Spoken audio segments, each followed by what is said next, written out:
신앙의 디딤돌 5번째, 교회의 중요성에 대해서 같이 나누도록 하겠습니다.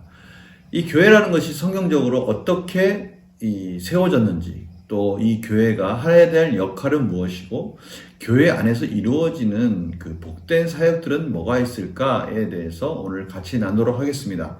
먼저 교회의 중요성에 대해서 말씀드리기 전에 지금까지 쭉 첫 번째, 두 번째, 세 번째, 네 번째까지 그 제목들을 기억하십니까? 제목들만 기억해도 우리는 그 내용들이 생각날 텐데요. 첫 번째는 무엇이었습니까? 유일한 구원자 예수 그리스도. 예수 그리스도가 어떻게 우리에게 구원자로서 오셨는지, 또 예수 그리스도께서 어떻게 해서 구원자가 되실 수 있었는지, 그분이 하신 일은 무엇인지, 이런 부분에 대해서 저희들이 전반적으로 같이 나누었습니다. 두 번째, 그 예수 그리스도를 믿는 믿음이란 무엇인가에 대해서 같이 나누었는데요. 기억나십니까? 이 믿음은 믿음의 내용, 또 믿음의 또 삶의 여러 가지 모습들, 또 믿음이 가져온 결과들, 또 이런 것들에 대해서 나누었죠. 또 세 번째는 그렇다면 이 믿는 신앙생활, 이 신앙생활을 우리가 적극적으로 잘하려면 어떻게 해야 되는가? 마지막 6번째 기억나십니까? 적극적인 신앙생활을 위해서 하나님 중심의 삶, 또 성경을 가까이 하고, 또 기도를 하고, 또 말씀을 전하고, 또 봉사를 하고, 또 교제를 해야 되는 이 여러 가지 것들에 대해서 저희들이 나누었습니다. 그리고 그 모든 것들의 밑바탕이 되는 성경이란 무엇인가에 대해서 저번 4번, 네 번째 강의에서 같이 나누었죠. 오늘은 마지막으로 이 교회, 이 성도들과 뗄래야 뗄 수 없는 성도들의 신앙의 요람이라고 할 수 있는 이 교회가 과연 어떤 의미를 우리들에게 가지고 있는가에 대해서 같이 나누도록 하겠습니다. 그렇다면 먼저 이 교회는 누가 세우셨는가? 성경에서 말씀하시는 이 교회를 세운 그 장본인은 누구인가? 우리가 짐작할 수 있겠죠? 우리 이 교회를 세우신 분은 바로 예수 그리스도이시죠. 그분이 그분의 몸된 교회를 세우셨습니다. 그분의 핏값으로 이 교회를 세우시고 그 교회에서 그분이 구원하신 사랑하는 성도들이 이 안에서 교육받고 또 위로받고 서로 간에 교제하며 신앙이 성장할 수 있는 그런 사랑의 울타리를 만들어 주신 것입니다. 그런 하나님 기뻐하시는 공동체를 세워주신 것이죠. 그러면 우리 성경의 본문을 통해서 구체적으로 한번 하나하나 알아가도록 하겠습니다. 교회는 누가 세우셨을까? 마태복음 16장 18절에 요 대표적인 말씀이 나옵니다. 베드로가 고백한 말씀인데요. 또 내가 내게 이르노니 너는 베드로라. 내가 이 반석 위에 내 교회를 세우리니 음부의 권세가 이기지 못하리라. 예수님께서 베드로의 고백, 주는 그리스도시요 살아계신 하나님의 아들입니다 라는 그 고백 후에 하신 말씀입니다. 여기 보니까요. 너는 베드로라. 이 베드로라는 뜻은 반석이라는 뜻이죠. 이 반석이라는 이 베드로의 이름을 말하면서 내가 이 반석 위에, 이 반석이라는 것은 앞에서 베드로가 고백한 그 신앙의 고백의 장본인입니다. 누굴까요? 그렇습니다. 예수 그리스도이시죠. 주는 그리스도시요 살아계신 하나님의 아들입니다. 바로 그 신앙 고백이 고백하는 그 반석, 예수 그리스도입니다.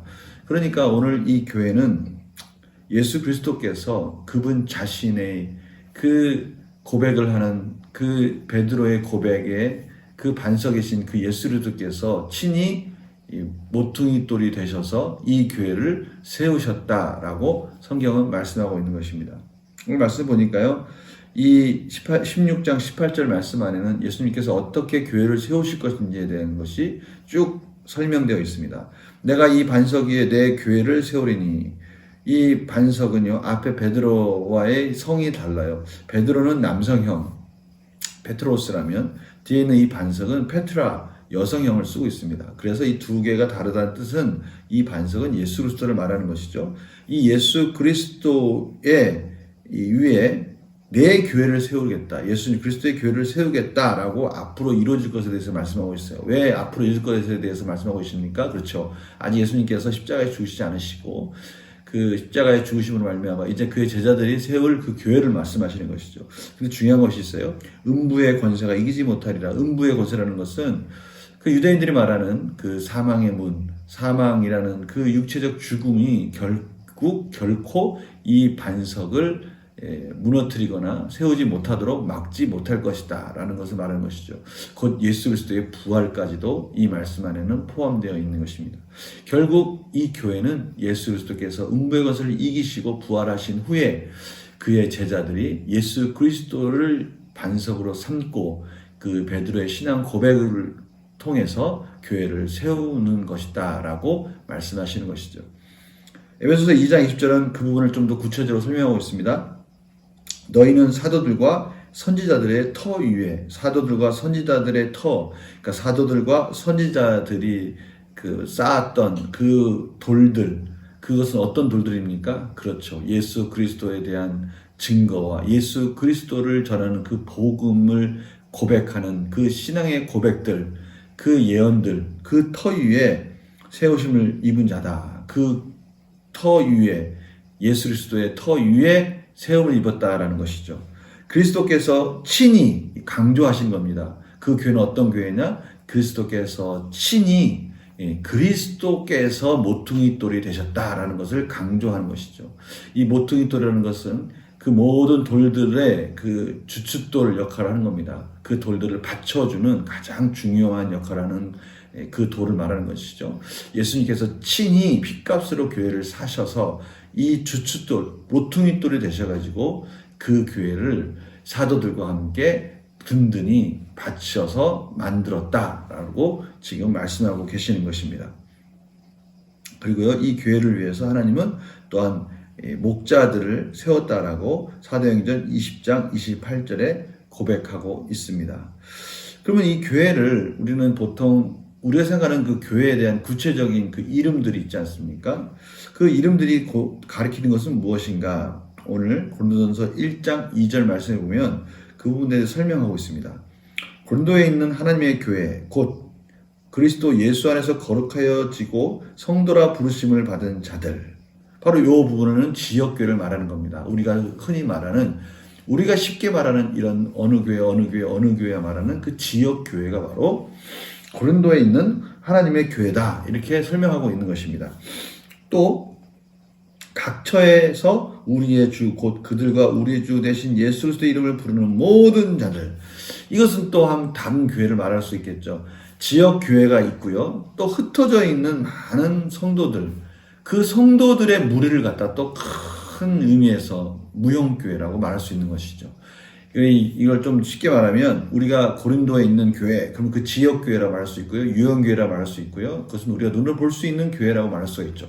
그러나 또 이 각처에서 우리가 보지는 못하고 있지만 분명히 전 세계에는 예수 그리스도가 그리스도시고 살아계신 하나님의 아들이라고 고백하는 그 많은 교회의 무리들이 있다는 것이죠. 그 전체도 하나의 무형교회, 하나의 교회라고 말할 수 있는 것입니다. 그렇게 따지면요, 우리 자신들은요, 지역교회가 될 수도 있어요. 그러나 우리가 각자가 흩어지면 우리는 그 각자 흩어진 그 장소에서도 우리는 하나의 교회를 만들어 가고 있다라고 말할 수 있는 것입니다. 결국은 우리 각자도 하나님의 교회가 되는 것입니다. 이 부분을 우리는 잊으면 안 되겠어요. 그래서 우리가 교회라는 이 자부심, 이 거룩한 자부심을 가지고 우리는 교회답게 거룩하게 살아야 될 사명이 있다는 것을 말씀하고 계시는 것입니다. 그래서요, 이 고린도전서에서 보면 우리를 하나님의 거룩한 성전이다라고 말씀하고 계십니다. 우리는 하나님의 거룩한 성전, 하나님의 성령이 거하시는 거룩한 성전이다라고 말씀하시기도 합니다. 그렇다면 이 교회를 통해서 우리가 구체적으로 어떠한 관계들이 이루어졌는가에 대해서 말씀을 나누도록 하겠습니다. 먼저 예수님과 성도의 관계는 어떻게 이루어졌는가? 고린도서 1장 18절에는 그는 몸인 교회의 머리시다라고 말씀하고 있습니다. 예수님과 그 성도의 관계는 머리와 지체의 관계다라고 설명할 수 있겠죠. 머리라는 것은 무엇입니까? 그렇죠. 우리의 몸의 육체의 모든 부분을 총괄하고 또 그 지체들에게 어떻게 하라고 명령을 내리는 중요한 부분입니다. 그래서 이 머리가 없다면 그 지체는 죽은 거라 말할 수 있죠. 그래서 우리는 예수님이 교회의 머리시다 그런 것은 다른 말로 하면 예수님은 생명이시며 예수님은 모든 말씀을 통해서 성도들에게 말씀하시는 분이시고 성도들은 예수님이 말씀하신 그 말씀에 순종해야 될 위치에 있다라고 말씀하시는 것입니다. 따라서 이 예수 속에서 교회의 머리다 그러는 생명이고요. 그 예수님이 교회 자체라고 말씀할 수 있는 것이죠. 성도는 그 머리된 예수 그리스도에 붙어있는 지체로서의 역할을 감당한다라고 그렇게 말씀하고 계시는 것입니다. 그러면 성도와 성도의 관계는 어떤 것일까요? 고린도전서 12장 27절에 보면요.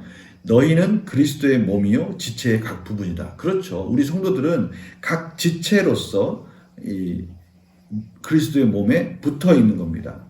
그리스도의 몸에 우리는 지체로서 각 붙어 있는 것이죠. 좀 더 구체적으로 말하면 고린도전서 12장 25절에 몸 가운데서 분쟁이 없고 오직 여러 지체가 서로 같이 돌보게 하셨느니라.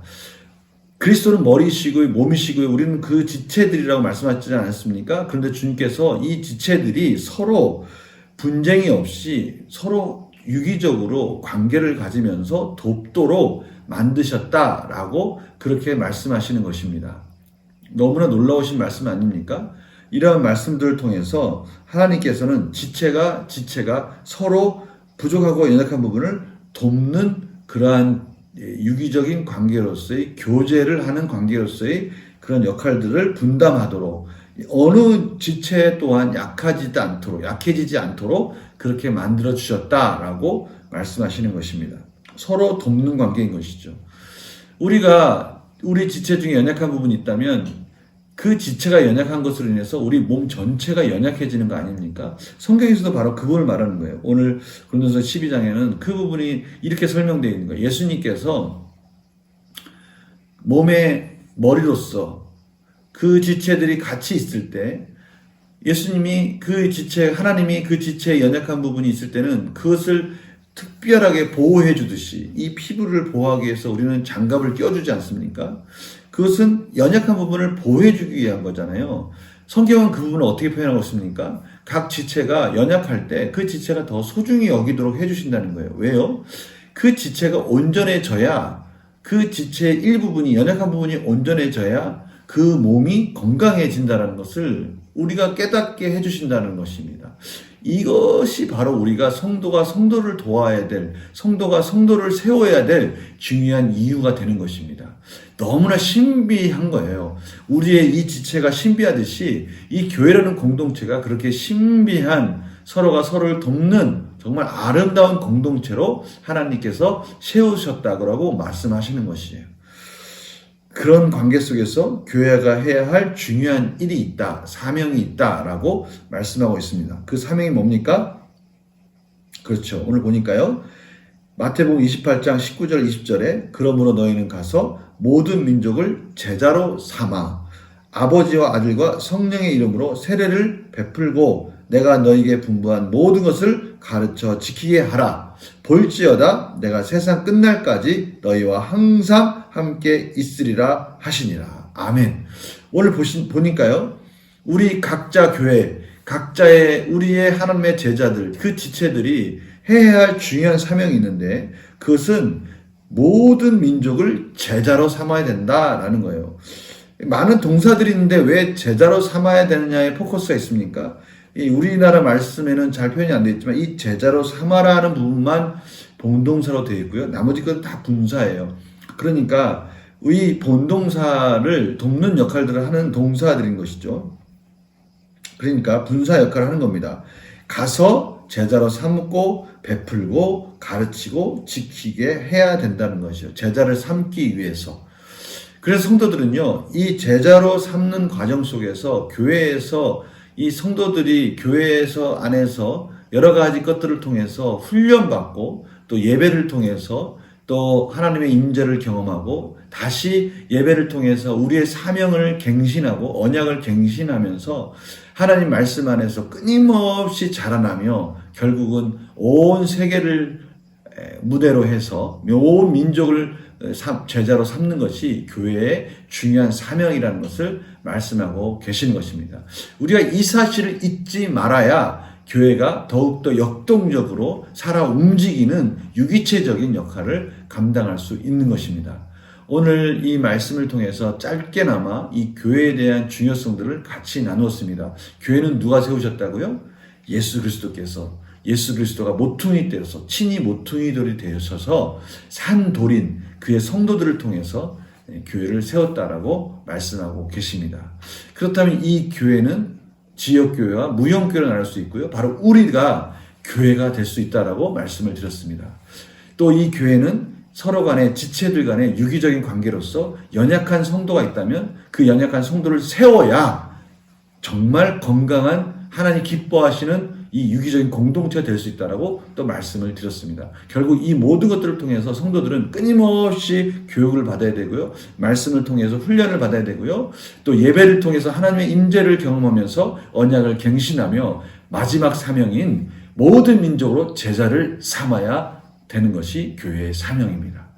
이 모든 것을 통해서 우리가 말씀을 통해서 정의 내린 이 교회에 대해서 다시 한번 말씀을 통해서 우리의 가슴에 마음에 새기면서 우리의 신앙에 하나의 또 디딤돌을 놓는 우리 성도님들 되시기를 간절히 축원합니다.